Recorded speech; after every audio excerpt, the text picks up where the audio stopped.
So I have it on the tape. Could you just say your name and spell it for me? Okay. Go ahead. Okay. Dr. Ken Eggleston, Superintendent of Schools, Nenana City Schools, K-E-N-E-G-G-L-E-S-T-O-N. And, well, first of all, tell me how long you've been the superintendent here. You can just talk to me. Okay. I took over the district in January of 2002. So I've been here a year and a half as superintendent. So you walked in, the Living Center was already open. And it opened the summer before. I was here as assistant superintendent to start with, and then I took over as superintendent. And tell me, from your perspective, how it's been having students from the Living Center from all over the state in the Nenana City School. Well, one of the things is this school was built for many more students, and class sizes were very small, and the community decided that they wanted to look at filling up those classrooms. The governor had just put together a task force on looking at regional high schools, and so the city took over, and it's been a real rewarding situation as far as the community goes. The kids are completely immersed into the community, into the school. You don't know the difference between a Living Center student and a city student, and so I think it's been really rewarding, not only from the community standpoint, but for the students also. All right.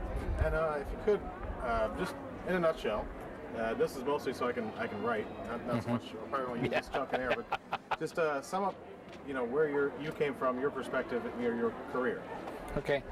Well, I've been an educator for 32 years. I was a vocational teacher for 16 years. Then I was an administrator. I was a principal out in King Salmon and Lake and Peninsula School District for 8 years. Then I was the superintendent of schools on the Wind River Indian Reservation in Wyoming for 5.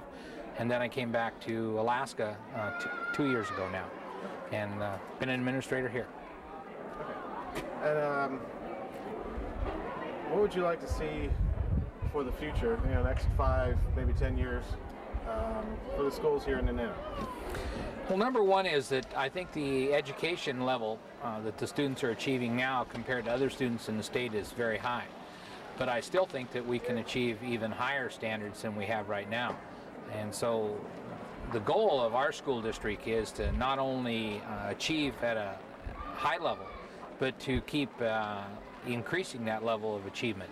And then also be that ambassador and also for education, but then be an example of other communities that might want to start a regional high school, and then we could have them come in and learn from our mistakes and hopefully, not go through those bad times like we have. Sure. And so I guess my last question would be, what would be your message to other school districts that are maybe in a situation like this? I think that the most important part of developing a regional high school is to have a vision for where you're going to go. Have those plans in concrete, know that the financial stability of that education endeavor is there, and then from there you can plan to improve from that point.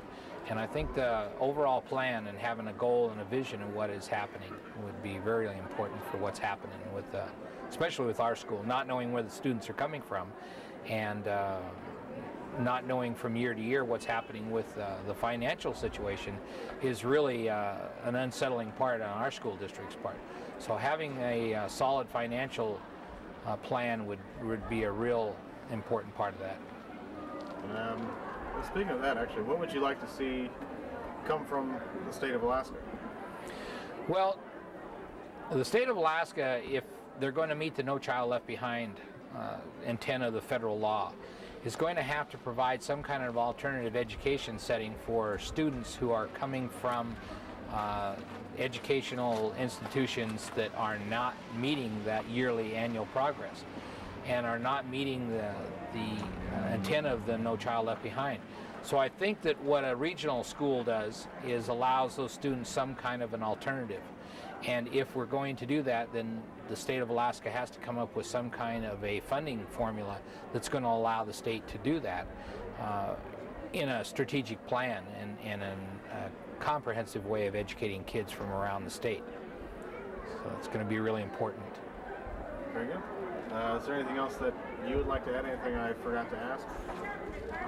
No, All right. we're fine. I think that'll do it.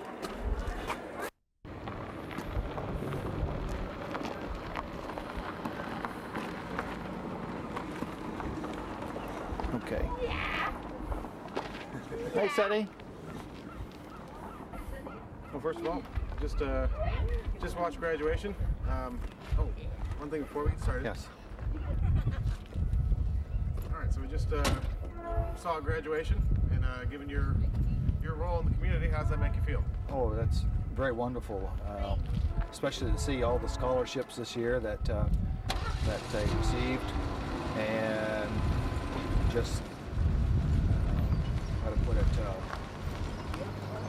Shall I wait till they go by? Yeah, that's probably a good idea. So you're just saying, given your role in the community, how you feel about watching another graduating class?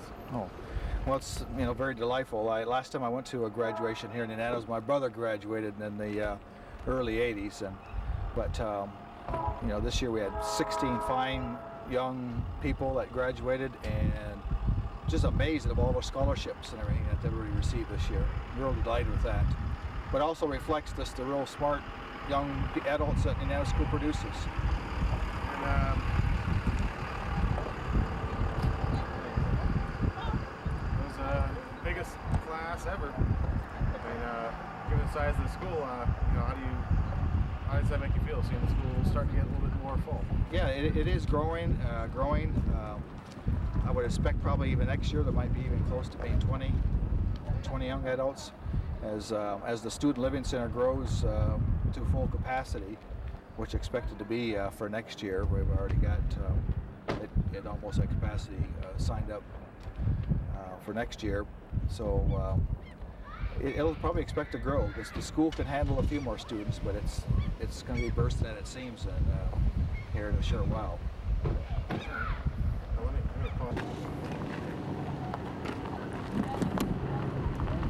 I don't know. Did you get somebody already to kind of amplify the fact about all the graduates from Nenana? The people over the last 50, 60 years of people graduating from school here. No. Okay. So maybe we'll. Question, yeah. Okay. So, tell me a little about some of the outstanding graduates from the school. Okay. Well, Nenana is unique in the fact that just about every position of political. You're good. Okay. Sorry, just start again. All right. The fact that Nenana graduates from the school, even as residents of Nenana, has achieved all forms of from government, to public service. Here in Nenana, we've had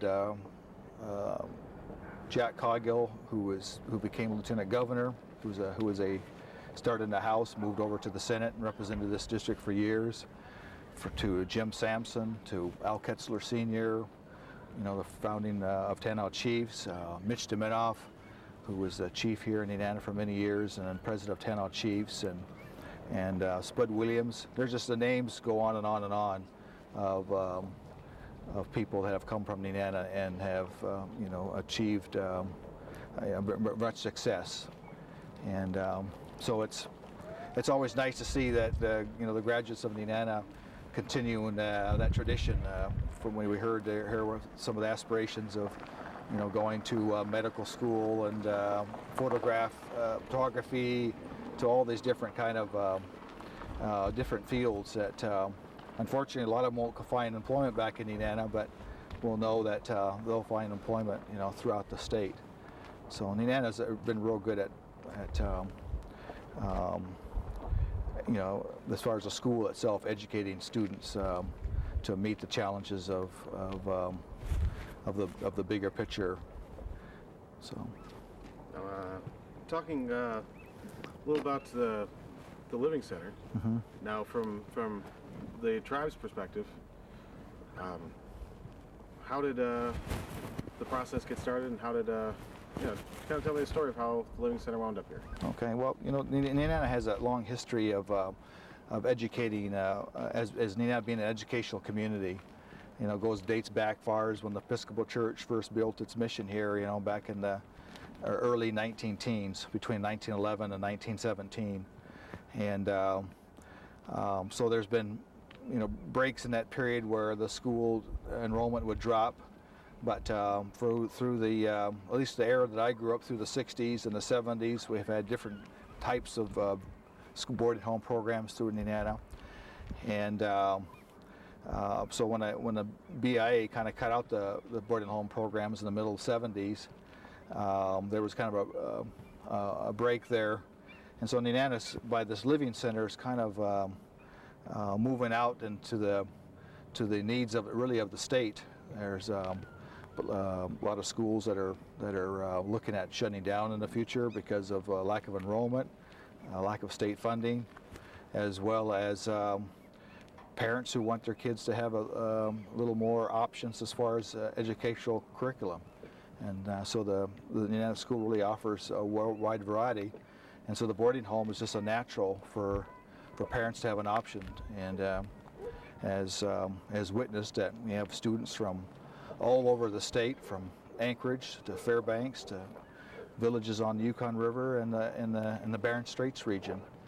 And so, I think there's 26 villages, I believe, that are represented at the Student Living Center.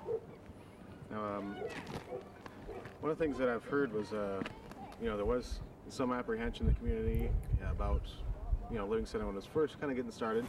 And we'll talk a little bit about some of the apprehensions that you saw, and some of the things that have happened to kind of put those aside. Yes. Well, when the concept was first proposed, probably at least as far as making a major capital investment, started back in the late 80s and early 90s. And the biggest hurdle was, of course, trying to find the right financial model. In other words, trying to develop a program that was self-sustaining, similar to like Mount Edgecombe. And so the apprehension really come down to the cost of what it would cost to build a facility like this, and which the residents here weren't, a lot of people weren't really too keen about developing a $4.5 million loan through a community bond. And so it took a lot of convincing of the residents that this would be a good investment. And that was probably one of the biggest, was the financial aspect of it, which of course ultimately it's still a hurdle that the school still has to deal with, because it's the Living Center is not self-sustaining yet. But the whole community is working together to ensure that maybe here in the next year or two that it should be at least on a break-even point anyway. One of the concerns I heard that some community members raised was the kind of kids that wind up coming here. You might wind up having troublemakers come into town. Yeah, that was. What happened with that? Yeah, that was very touched on a little bit. That Nenana might be the dumping grounds of other communities to get some of their students that are constantly maybe in trouble from dysfunctional homes or what have you. But we found that totally be the opposite. And there was some talk of that, but the school had developed a real comprehensive screening process, and so that really ensured that we get the good quality students. And as far as enrollment, the school had only really done a little bit of advertising when it's first opened up, but otherwise it advertises itself now. It has about over 80% repeat rate from students that come here and want to come back and eventually, like today, graduate from the school. You're going to want to pull out, aren't you? I'm sorry.